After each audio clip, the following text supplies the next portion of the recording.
Assalamualaikum warahmatullahi wabarakatuh. Ramadan berkisah, Ramadan penuh hikmah dan berkah. Alhamdulillahirrabbilalamin. Allahumma sholli ala Muhammad wa ala ali Sayyidina Muhammad. Teman-teman soleh-solehah dimanapun berada, apa kabarnya hari ini? Semoga selalu dalam lindungan Allah Subhanahu wa Ta'ala ya. Alhamdulillah kita berjumpa lagi dengan bulan Ramadan yang penuh berkah ini. Sore hari ini saya meminta akan menceritakan sebuah kisah tentang tokoh Islam Nusantara yang berjudul B.J. Habibie, Muslim dari Parepare yang ahli teknologi.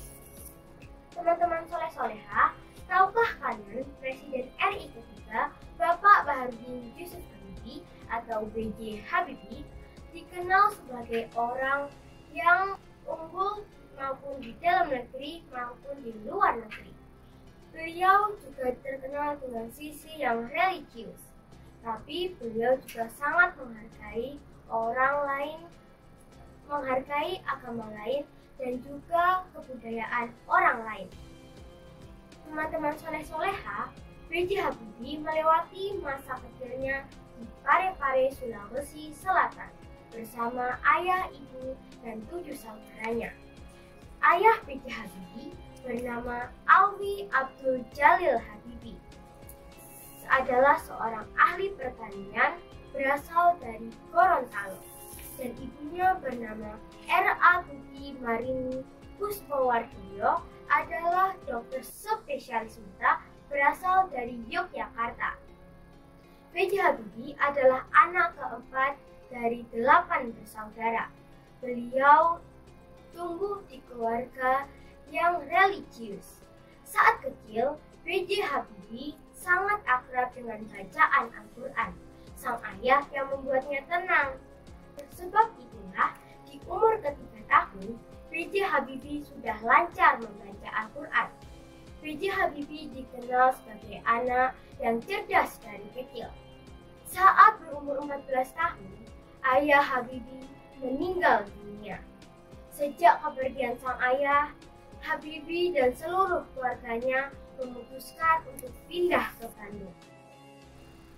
Teman-teman soleh-solehah, selanjutnya saya akan menyampaikan beberapa contoh sisi religius B.J. Habibie yang bisa kita ikuti. Yang pertama, rajin berpuasa Senin dan Kamis. B.J. Habibie yang religius tidak pernah meninggalkan ibadah wajib. Bahkan, beliau rajin berpuasa Senin dan Kamis. B.J. Habibie rajin berpuasa Senin dan Kamis. Walaupun beliau sedang pergi ke luar negeri, beliau tetap melaksanakan ibadah tersebut. Yang kedua, lebih memilih ilmu Islam. Saat menyampaikan pidato di Kairo, Mesir, Habibie berkata, "Saya diberikan kenikmatan oleh Allah Subhanahu wa Ta'ala ilmu teknologi, sehingga saya bisa membuat pesawat terbang. Tapi sekarang saya tahu bahwa ilmu agama lebih bermanfaat untuk umat Islam. Kalau saya disuruh memilih antara keduanya, saya lebih memilih ilmu agama." Yang ketiga, paham Al-Quran sejak kecil. B.J. Habibie adalah orang yang tidak pernah membeda-bedakan orang dari agama maupun kebudayaan. Habibie percaya bahwa iman seseorang tak punya batasan. Habibie sejak kecil sudah memahami Al-Quran. Habibie tidak pernah masuk pesantren, tidak pernah masuk organisasi Islam, tapi beliau sudah bisa membaca Al-Quran dan paham Al-Quran sejak kecil. Saat beliau sekolah di Belanda, beliau masuk ke sekolah yang kebanyakan mahasiswanya beragama Kristen. Beliau juga membaca kitab suci agama lain, tapi orang tua beliau tidak pernah melarang Habibie untuk membaca kitab suci agama lain. Kenapa ya kira-kira? Karena orang tua Habibie tahu kalau Habibie sudah memahami agamanya sendiri dengan baik, jadi tidak masalah.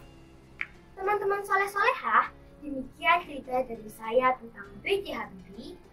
Apa pesan moral yang bisa kita petik dari kita tersebut? Ya, Benar sekali.